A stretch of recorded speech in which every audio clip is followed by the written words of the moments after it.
What's up YouTube? FrankieBerry123 on Matt Whitehorse's channel. Got my Blackwing deck profile that I won last locals with. If you want to see, like, I got some 10s with the money that I got from the tournament. So if you guys want to see those openings, you can just check out my channel or whatever. Have a link in the description below. Yeah. Channel.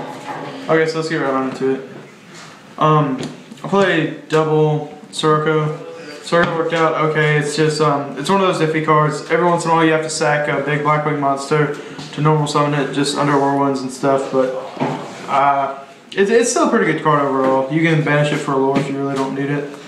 Then going on, I play triple Shura. Obviously get you the value. Sets up your later game plays.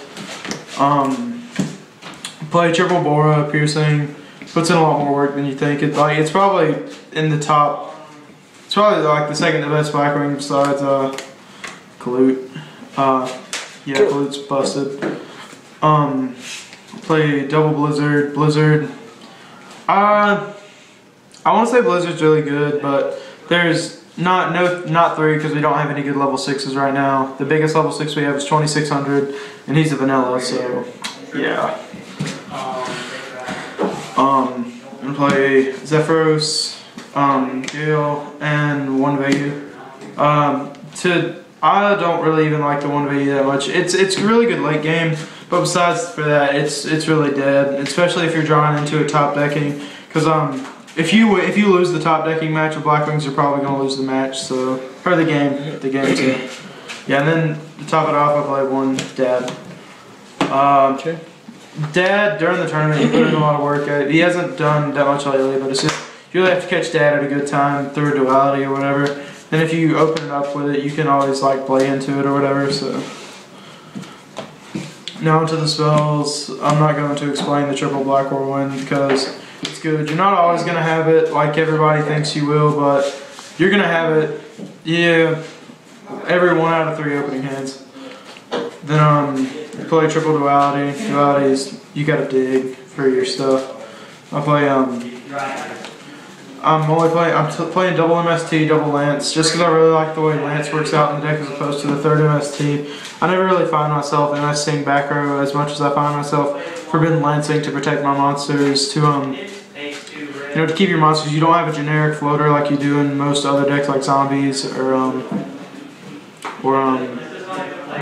So it's just like almost any deck, like Machinas, Machinas, they all have really generic floaters, and you need to keep your monsters on the field because you can always pump them up later during your opponent's turn. So,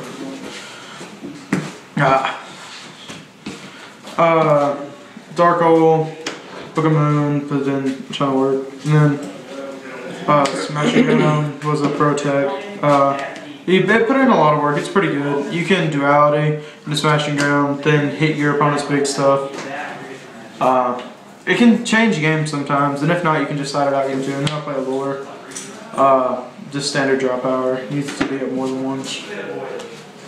Going on to the traps, I play triple Icarus attack. Obvious. It's the best response to like any card in the game. Or I wouldn't say the best because you can't target Icarus attack with its blowing up effect, so that really hurts a little bit. But yeah, so I play double D prison. I play it over Fiendish Chains. I really don't like Fiendish Chains right now. I've never really been a big fan of a card like Fiendish Chain or Effect Failure or anything like that in the main. So, and I play double Mirror Force. It's staple this format. And Bottomless, Torrential, and Warning, all staples. Now going on to the extra deck, I played 1, as for the level 5s, I played Graham, Cataster, and Armades.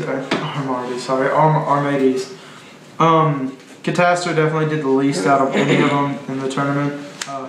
Graham, sometimes you just don't have the level 5 in the grave because they mess up your Vayu Shura play, so you just go into Graham and wait for him to kill it or your Icarus attack it or something. And you have bait for Vayu in the grave. Then Armades. I don't know what I want to Armades.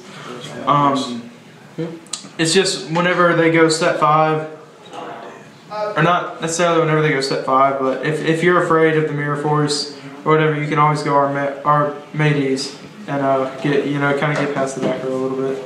And for the 7s I played, or the 6s I played double Armed Wing and Guy Knight. I really wish I could cut an armed wing, but it's just every time I want to cut it, you know, I constantly need another one, so I decided to keep it in. And Black Rose, obviously, I'm still yet to go into Blackwings, to go into Black Rose and Blackwings, but it's there just in case you ever need it, because there's going to be one time where it's going to win you the game. And then Armor Master put in some work. Level 8s. Silver Wind for the Bayou play. I was going to cut it for a little while, but then I found myself needing it a lot more than I thought I would. Stardust Dragon, it's really good this format. Scrap Dragon, I'm probably going to cut it for a Dark End. I just seem to have lost my Dark End, so. Then I played 4 Exceeds, which were Diamond Dire Wolf, Cowboy, Abyss Dweller, and Maestro. 4 4s. Usually, you just go into rank 4s if you need to burn them for game with Cowboy, or you need to get something auto off the field to get bait for Dark Armed or something like that. Yeah, Geiger Cowboy just gets over big stuff. It's broken. Then on to the side. It was kind of so-so, but my choices worked out against the decks that I played, so. Double Fossil Dino. I never sided it in, I think. It's okay. I played Baylors. I didn't have my Maxies on me. My friend in Oklahoma has them, so yeah, I just played Baylors. They actually won me pretty much a match, my finals. I drew to an effect fail and I stopped the Kagamusha Kageki play. Deck Debbie, I never really drawed it when I needed it, but it's there. Double DD Crow in case I played against Dark Worlds. DD Crow may not be the best card in the world, but it's pretty good. I like it because it's an Icarus target, and so even if it's dead, you can set it and Icarus it, and still you get a +1. I played Mind Control. I think I sided in once or twice. I never drew it though. Double Skill Drain. This put in work against Samurai and stuff too. Last minute pick, I decided to play Double Mind Crush. I only sided it in twice, and I never saw it whenever I played it, so. I take the Light Imprisoning Mirror, which actually helped me. Against Constellars, or? No, well, I forget what I played, but I do remember that it helped me. Yeah. And then I played the second Smashing Gun, you know, just in case. Something that's going to revolve around a big beater, so yeah. Anyways, guys, that was my deck that I won last weekend. There's definitely... I don't know about the... I'm really confident about the main, but in the side, there's definitely room for improvement. And, you know, same with the extra. So, yeah, guys, Spring Away 1, 2, 3, signing out.